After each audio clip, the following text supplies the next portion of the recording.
Welcome everyone, Costin here with a discussion about Total War Warhammer 3 Immortal Empires, which is now fully launched. It's no longer a beta, and as part of that, Creative Assembly has introduced a new patch, a couple of bug fixes, but crucially, they have given access to Immortal Empires to everyone that just owns Game Free. You no longer need to own Warhammer 1 and Warhammer 2 in order to access Immortal Empires. Though, of course, if you want to play the races and lords from those games, you're going to need to own Warhammer 1 and 2. So if you want to play Karl Franz, for instance, you're going to need to own Warhammer 1.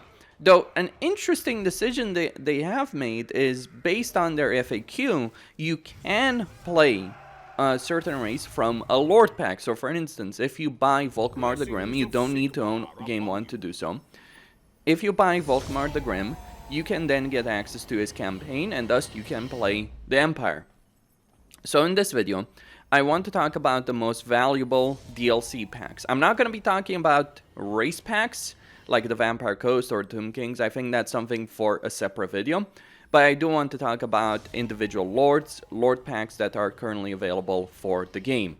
And the ones that are the most valuable, which is not going to include Volkmar or Marcus Wolfhard, because even though the DLCs, the Hunter and the Beast or the Beast and a Hunter and the Grim and the Grave DLCs, like Hunter and the Beast is for Marcus, Grim and Grave gives you Volkmar, although they those DLCs add a lot of value to the Empire is still, even with those DLCs, still one of the weakest factions in the game. And certainly not one I would recommend for someone starting fresh.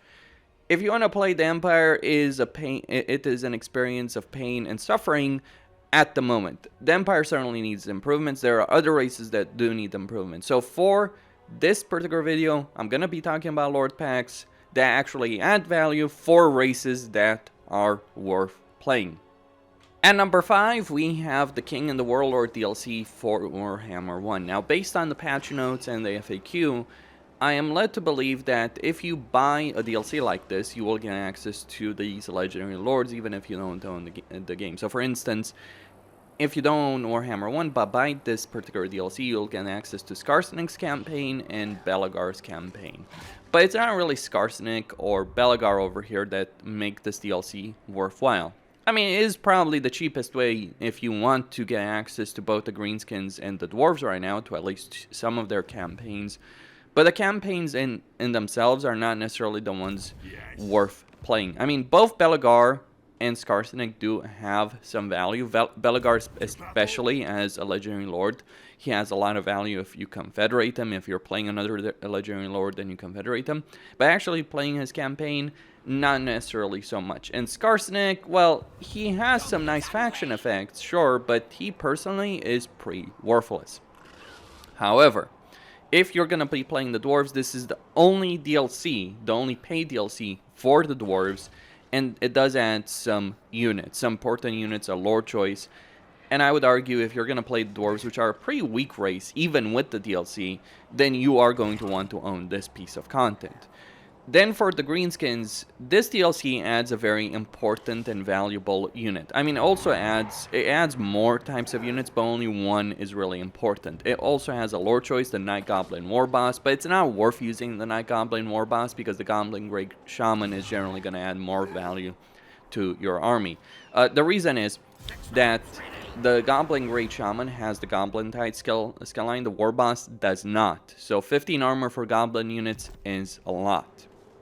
But what makes this DLC worthwhile is this.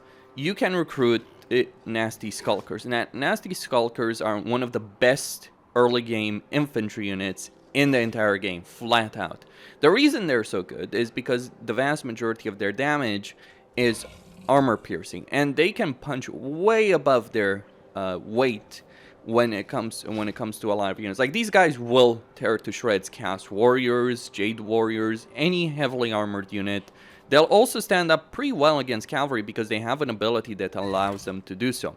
But their stats overall don't seem all that great, right? They have a nice ability, they have armor piercing. But here's the thing about goblins, given the current greenskin meta. Goblins are really good right now in the game, And certainly the greenskin meta is focused on goblins, but goblins are really good because there's a lot of upgrades through your research tree that give them vast improvements. So either armor, missile strength, leadership, melee attack, more charge bonus speed. So your nasty skulkers can become really, really powerful, and you can use them throughout the entire campaign. Now, you don't need these guys to have a pretty good experience with the greenskins, but they add a lot of value to any greenskin campaign currently in the game. And they have a lot of bonuses through the skill line, like the Gambos skill, the research that's available, certain specific lord skills. They are one of the most cost-effective units and one of the most powerful units in the game. Like, you can use them from beginning to end of your campaign, and it's only really late on when you're thinking like Black Orcs, which are much more expensive to recruit, that you would want to replace them. I would not recommend Skarsenik's campaign or Belagar's campaign, but this particular DLC is more valuable for the units they add. For the dwarves, you get rangers, which are pretty powerful mid-late game range units, like some of the most powerful actually ranged units that the dwarves can get access to. And you also get the Rune Lord as a lore choice, which is certainly better than the baseline lore choice for the dwarves. So it adds value to both the dwarves and the greenskins, but I would say currently the dwarves are not really worth playing unless you've got a lot of patience. Whereas the greenskins are worth playing, just not Skarsenik's campaign. I would avoid playing Skarsenik's campaign. I don't think that's a great choice at the moment. But I do think that the units you're getting, the nasty skulkers, are certainly very high value. And look, if you can only play one greenskin campaign, Skarsenik's is not the worst in the world. Like, if you just want to buy a DLC to get access to the greenskins and the dwarves, it's not the worst choice in the world to play Skarsenik's campaign. I just think he's pretty bad in a lot of ways. I mean, he's mediocre in a race where there's some really powerful legendary lords, and he's just at best mediocre. It's certainly a playable campaign, don't get me wrong on that. It's just the worst greenskin campaign currently in the game. But this DLC does certainly add a great deal of value to this race, which is kind of interesting when you think about it, because it's the same mentality with the Beast and Hunter DLC for the Empire, because you get the archer units, which are really effective for the Empire to use, especially early game. Nasty Skulkers are a better unit, and the Greenskins are a much better race than the Empire currently. So this DLC adds real value to a race that already works pretty well. At number 4, we have the Warden and the Paunch DLC that came out for Warhammer 2. As part of this DLC, Creative Assembly included a free rework for the Greenskin race. Before this DLC, the Greenskins were certainly one of the weaker races in the game. After this DLC, they became one of the top 3 races in the game. They are a biblical tide of death by default for any legendary lord.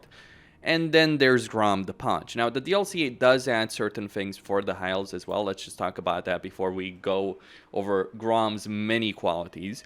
But for the High Elves, you get Elfarion the Grim. Though you won't start here in Torivres. Instead, with Elfarion, you will start way over here with him on a boat about to invade the Badlands, which is pretty insane of a campaign, I gotta say, because you're gonna be smack dab in the middle between various powerful legendary lords. But Elfarion certainly has a lot of power behind his campaign. He certainly has some nice campaign mechanics. He's a beast on the battlefield, and it does end up working pretty well. Though it's certainly a campaign that I'm not too fond of, because it's one of those campaigns where it's really difficult early on, and then it becomes a lot easier later on. I much prefer having a campaign where the difficulty scales up, and I think that's certainly a problem in Total War in general. But yeah, Elfarion and the units he brings that only he can use. So for this DLC, you would be getting access to a High Elven Legendary Lord that has a unique roster that only he can recruit and use and buff up significantly. So Elfarion has a lot of value, but he's more of a selfish campaign, if you will. He doesn't necessarily, like, the DLC doesn't add things for the High Elves as a whole. They add things for Elfarion and his campaign. I mean, there are some units you can get regardless, yes, but the main ones that you get as part of this DLC for the High Elves are the ones that only Elfarion can use. Then there's the Greenskins. The Greenskins gain a lot of value as part of this DLC. They get pump wagons, which are not too important, though they certainly can be pretty effective in battle. But the name of the game right now is monstrous units and infantry units. What you get as part of this DLC are two types of trolls. And I'm not too fond of the river trolls. They're okay, but it's really the stone trolls that win the prize here. Because they're heavily armored trolls, which means they have a lot of survivability. These guys are some of the better siege breakers in the entire game. Like, they'll smash through gates. They have siege attacker, which is actually quite important, because this will allow you, if you put a unit of these trolls in a secondary army, that army will be able to instantly attack a settlement. Now, regular trolls do this too. Stone trolls, however, are just a higher tier version of that, but they're more effective. Like, they have a lot more armor, they have better stats in general than the regular trolls. And then this DLC also added the Giant River Troll Hag for the greenskins. You need to own this DLC for this hero choice. And this hero choice is actually very substantial because it's the only hero choice that the greenskins have access to that gives them replenishment. I mean, yes, the Black Orc, the Black Orcs can get... the Black Orc Big Boss can give you replenishment for certain units, but this gives you flat replenishment across your entire army. Not necessarily the best fighter, not necessarily the best hero, but having a hero with that gives your entire army replenishment is pretty powerful. And the greenskins are in a pretty good state when it comes to replenishment by default, but just having that hero replenishment is very useful for an army that wants to advance. And then there's Grom himself. Grom is the most powerful legendary lord of the greenskins. Not because he's the most powerful fighter, and if you're playing as another greenskin faction, confederating Grom is not necessarily worth it. I mean, he has some decent effects over here in his special skill line, but that's not this skill line that makes it worth it. Rather, it's his campaign mechanics. He gets a global duration of -1 for goblin units. So that, by the way, like, Scarsonic gets an upkeep benefit. Grom can recruit goblins far faster than Scarsonic. And he also gets major economic benefits as well through his cauldron. It's the cauldron of complete and utter bullshit, as I'd call it.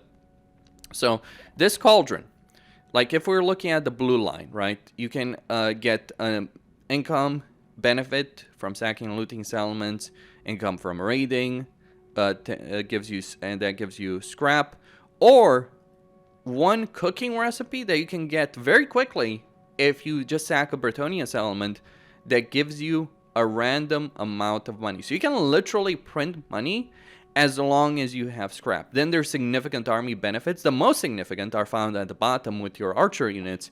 Like, for instance, the first one would give you explosive damage, explosive projectiles for goblins and night goblin units. Just something to bear in mind, very few range units have explosive damage. Like, one of the biggest examples are the Sisters of Avalorn that Ilariel has as part of her campaign that you can get access to. Grom for goblin archers, which are already pretty powerful to begin with, which already are pretty effective unit. Like, if you don't have Scarsonic's DLC, you just mass a lot of goblin archers, and they'll do a significant amount of damage in their own right, and they can get a lot of buffs as well. They don't have a lot of armor piercing by default, though you can certainly increase their damage. And then you give them explosive shots, and then that also applies for night goblin archers, which are significantly more powerful than regular goblin archers. Yeah, the greenskins can have one of the most powerful ranged armies in the entire game under Grom. It is that ridiculous. In fact, Grom's campaign is ridiculous. To understand why, he starts in a pretty bad starting situation. He only has one settlement, the Massive Oracle, and it's a province with only one settlement. So it's actually going to be difficult to grow. You can do it, just get rid of this barracks, get the idols over here. You can certainly grow it. Greenskins have good growth for the wild mechanic and all that. But he starts in a bad situation because most of the terrain around him in Bretonnia, where he starts, is unpleasant climate. So it's going to be more expensive. You're going to earn less money. He doesn't have any allies around him except this minor greenskin faction, which tends to be wiped out unless you intervene against the Fey Enchantress. So Grom's not in a good spot at the beginning of his campaign. and none of that matters. I've played the Grom campaign when his starting position was a bit different, like he would start aimed at Paravan. Now he's aimed at Aquitaine.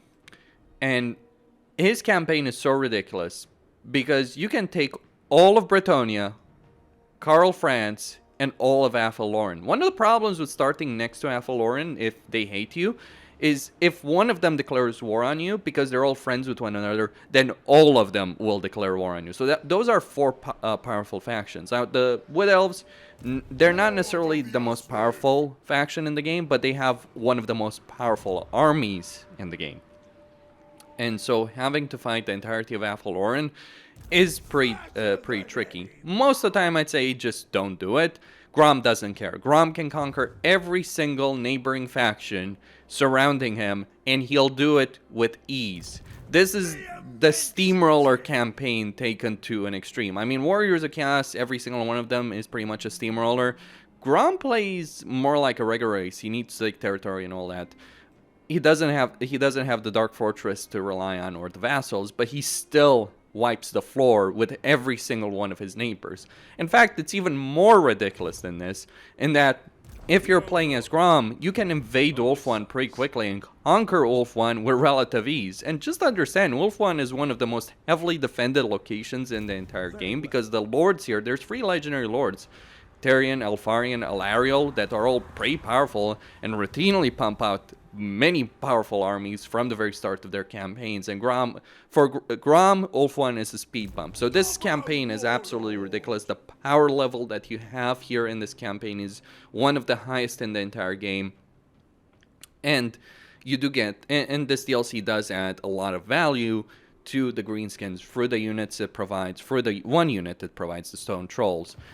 Well, there is another unit that is the ultimate siege breaker, and that's the Rogue Idol. Like, if you just want to throw a unit inside the settlement and you want to ensure it survives and it kills everything, the Rogue Idol, even though it's fairly slow, is the ultimate unit for that particular purpose in the entire game. It's got a lot of HP, it's got a significant amount of armor, it can't be broken, it causes terror, and this unit is part of this DLC. So a significant amount of power for the greenskins is added to this DLC. You have their most powerful legendary lord in the game flat out. Lots of value. And for the High Elves, you do get another legendary lord. Though I would not necessarily recommend getting this DLC if you want to get access to the High Elves. For the High Elves, I'd probably recommend Alariel. Like, if you don't want to buy Warhammer 2, buy Alariel's DLC. That's a better choice as far as I see it. But to be honest, the best High Elven campaign is Ali Fanar, which is a free DLC lord, which I believe he's tied together to the Shadow and the Blade. So that's a bit of an interesting discussion I'll get to in a bit. But based on what I've been reading, if you buy a DLC that at the same time also added a free DLC lord, you'll also get access to that free DLC lord. I believe Alifanar was with the Shadow and the Blade DLC, which I'll get to in just a bit. But yeah, Grom, the Paunch, the Warden and the Paunch, number 4 on this list. At number 3, we have the Twisted and Twilight DLC that came out for Warhammer 2. Now, the value of this DLC is related mainly to the Wood Elves, though there is certainly some value with the Skaven as well, because it added DLC Lord for the Wood Elves, the Sisters of Twilight, and for the Skaven, if I go all the way up here, it added Fraught the Unclean. Now, Fraught, just to talk about him briefly, he is the second best legendary lord for the Skaven right now. Ikeclaw would be a lot better if his playstyle worked. Assuming Creative only ever fixes gunpowder units, Ikeclaw would end up being far more powerful. But at the moment, Fraught is the second best legendary lord for the Skaven. He has a powerful army, and unlike many Skaven lords, which just basically want to be mini snitches with focus on Night Runners, Gutter Runners, and all that, Fraught has a powerful melee army with monstrous units and the ability to customize every single, or the vast majority of units in his army. So it's certainly a unique playstyle, and with this DLC you would also get access to Skaven without having to buy Warhammer 2, at least according to the current FAQ, though I think Creative Assembly needs to clarify some things when it comes to that. So certainly a lot of value though with Fraught's campaign, some nice units, hero, all that, and and certainly a different campaign style than the current Skaven meta. He's actually the only Skaven legendary lord that can avoid using the current meta, and he can do it well. Like, even Ekeclaw should follow the current meta, which is, yeah, the skirmish infantry units of the Night Runners and Gutter Runners. Frot can get away with a different playstyle, and he can do it very, very well. But for the Sisters of Twilight, for the longest period of time, ever since they were introduced, they were the most powerful legendary lord for the Wood Elves. They no longer are, because of a change that Creative Assembly made not too long ago for Orion. Though it's likely that change is going to be reversed in some way, or it's going to be nerfed. Like, they wanted to make Orion more powerful, and they made them the most powerful legendary lord in the game right now, though I would argue he's pretty broken at the moment.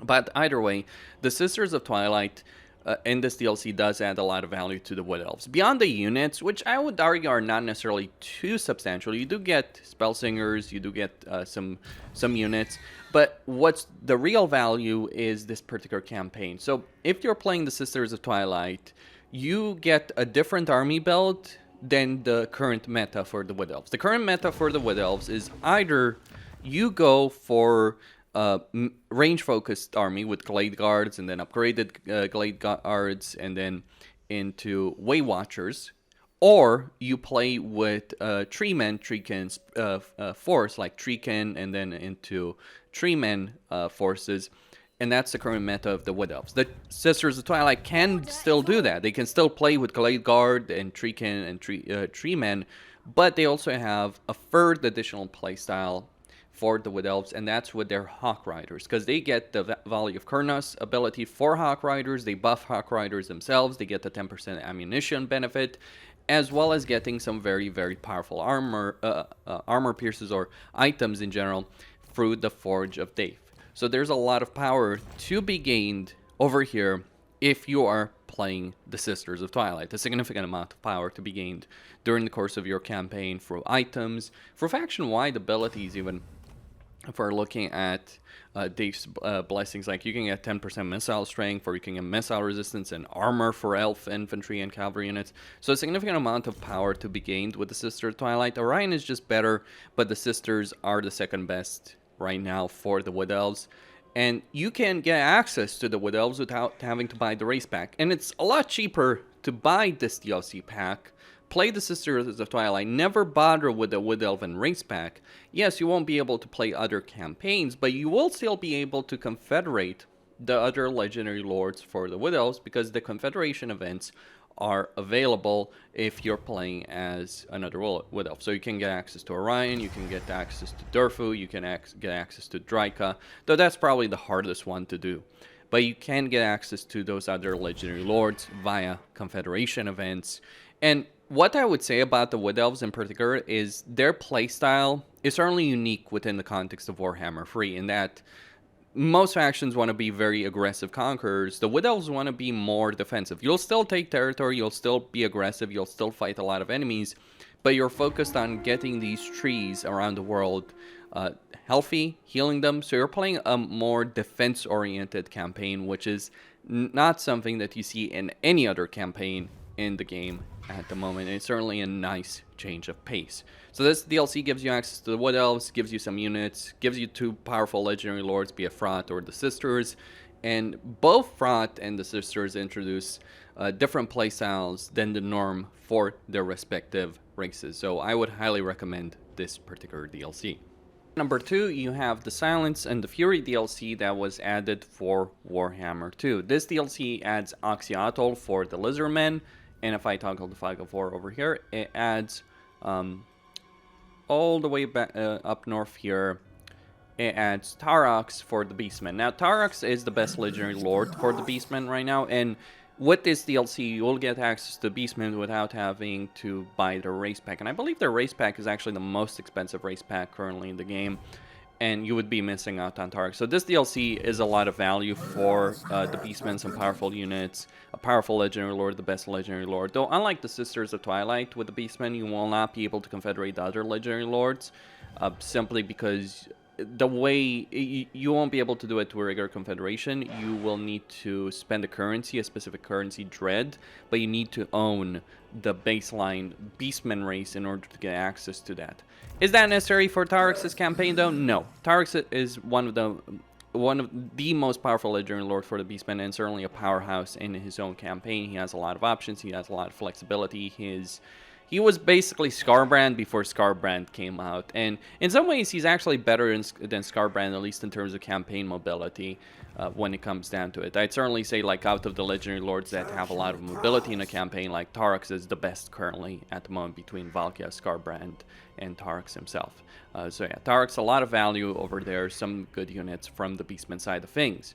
But it's really the Lizardman side of things that I'd say has aged better.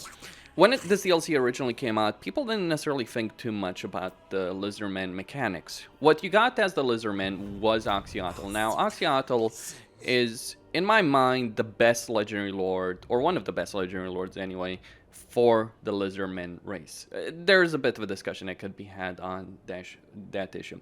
So campaign benefit-wise, you get an upkeep for skinks and chameleon skinks, as well as giving those units additional power as they rank up. Now, what these units do is they're ranged infantry skirmisher units. So they can fight an entire army from range, do a lot of damage from range, not take any damage in return, just constantly move on the battlefield. They've got stock, so they can run around the entire battlefield. And Oxyotl himself, although he's a glass cannon, he does have some pretty sweet benefits for at least his own army, and some nice campaign benefits. But what makes this campaign so great, I would argue, and the real value that this campaign adds, it's not the units, it's not the heroes, it's not the lords themselves even, it's really the campaign possibilities that you do have if you're playing as Oxyotl. And I would certainly say this is one of the most fun campaigns in the entire game, if not the most fun campaign. The reason it's so fun, though, is because of the flexibility you have during the course of a campaign. So in every other campaign in the game, you're stuck to the area you're starting in. Sure, you can move to another area, but you're not going to be able to move across the map unless you're using a seaway, right? A sea path.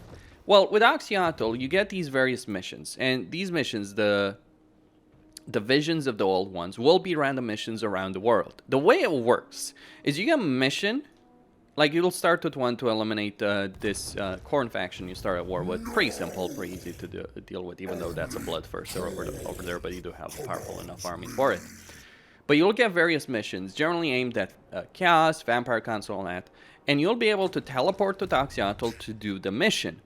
But here's the thing, you don't need to go back. Like, you can always teleport back after one turn. It used to be you could teleport however much you wanted, but they nerfed that. You no longer have that kind of flexibility.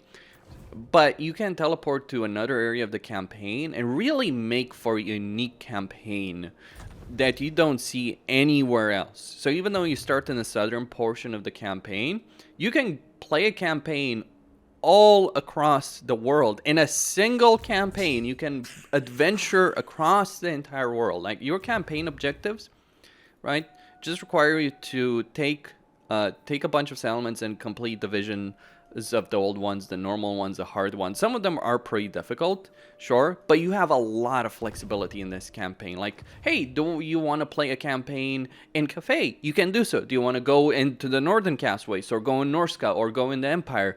You can do so if you're playing as Oxyotl. It's an amazing campaign. It's a lot of fun. It's a lot of flexibility. The Lord himself, Oxyotl is not the best combatant, but his army is certainly very, very powerful. And as every Lizardman, you can get access to Lord Croak, so that's a ridiculous amount of power on top of that. Another huge benefit for Oxyotl is he has every climate type in the entire game suitable for him. So you can build an empire. If I just scroll over the map, all across the entire map in a way no other legendary lord in the entire game can. I mean, sure, some others have availability to climate, absolutely, but they don't have the scalability that the Lizardman economy has. They don't have the teleportation mechanics that Oxyotl has access to. And what's great about this campaign, far more so than many others, is this: you can, like, in a lot of campaigns, once you overcome your initial game challenges, it can be pretty boring in your area.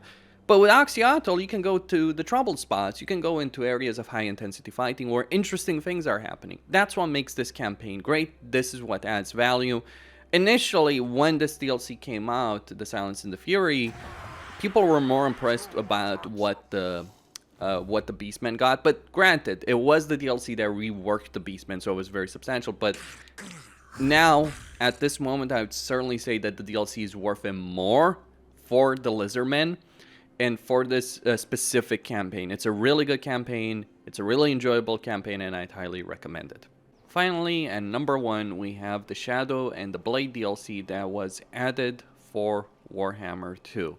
It adds a Dark Elven Legendary Lord, Malice Darkblade, but he's not really important within the context of this DLC. I mean, Malice is okay as a Dark Elf Lord, and yes, this DLC I guess would give you access to Dark Elves without Warhammer 2. And the Dark Elves are one of the better races to play at the moment. Malice's campaign, not necessarily the best, but certainly a pretty decent one. But what this DLC adds for the Skaven is a completely different story. So it adds Deathmaster Snitch, who is currently the most powerful legendary lord for the Skaven, an absolute monster in battle with some very significant bonuses on the campaign and in battle. Crucially, this DLC adds one of the best ranged units for the Skaven, the Poisoned Wind Mortars, which are insanely powerful. Like, you might not see it based on the stats, but these things are going to absolutely annihilate enemy units in a battle. Like, the damage Skaven artillery, like Plague Claw catapults, can do is pretty ridiculous. Poisoned Wind Mortars take it up to a different level. But then there's more. So you get Poison Wind Mortars, then you also get the Master Assassin Lord, which is part of this DLC. Now, Master Assassins are great for Skaven because they give you the Shuriken Jitsu, which gives you 10% missile strength for Night Runners and Gutter Runners. Now, the reason this is important, the reason these Assassins and these Poison Wind Mortars are so important for Skaven is because currently it's the best Skaven playstyle. The Skaven playstyle without this DLC isn't anywhere as good as it can be. The playstyle of every Skaven Legendary Lord, without Fraud, with the exception of Fraud, is basically to follow as closely as possible this particular playstyle. So what you do army-wise, is you get this particular structure, the Hidden Lair, and you want to get access to Gutter Runners and Gutter Runner Slingers, especially with Poison. The Poison will require you to get certain other structures in order to do it. But you want to get the Night Runners, and then you want to get the Night Runner Slingers, like a combination of Night Runners and Night Runner Slingers, pretty effective and powerful army that you can get access to. And it is the current Skaven meta for the campaign, like a combination of these Night Runners then into Gutter Runners, and then of course you get Poison Wind Globadiers, and then eventually Poison Wind Mortars and Death Globe Globadiers as well to help you out.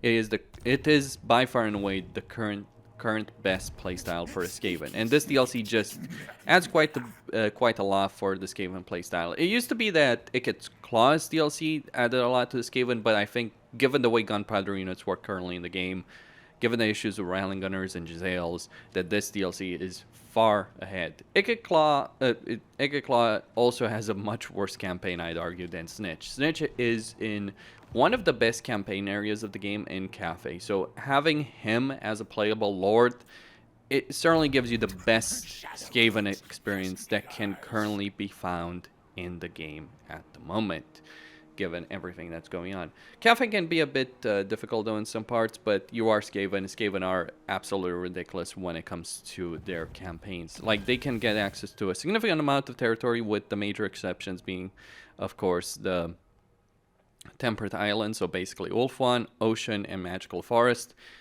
You do have some Chaotic Wasteland in north of Cafe, but it's not necessarily something to concern yourself too much about. So you have a lot of territory that you can expand on. That's always great in a campaign, because you can expand across this entire territory to the west, to the Mountains of Morn, or you can take a sea route and get into Lustria and invade and conquer Lustria, if you so desire. It might actually be the best campaign plan, just because then you would be able to get another Legendary Lord for the Skaven.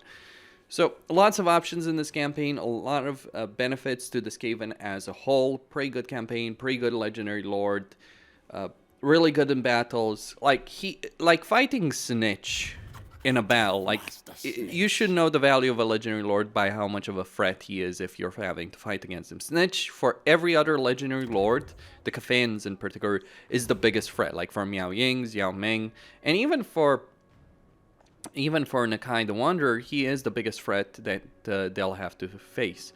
For Lokir, not so much, because you can make a deal with him. Same with Village or Kolek, if you do decide to go in Cafe as Kolek. But for the Cathans and for Nakai, certainly the biggest threat that they'll face throughout the entirety of their campaign. So Snitch is really powerful. He does have some pretty good units as part of this DLC, and the lore choice itself, the Master Assassin lore choice, is a really powerful one just because it buffs those 9 runners and gutter runners. It also gives them concealment bombs, which helps them with their stealth.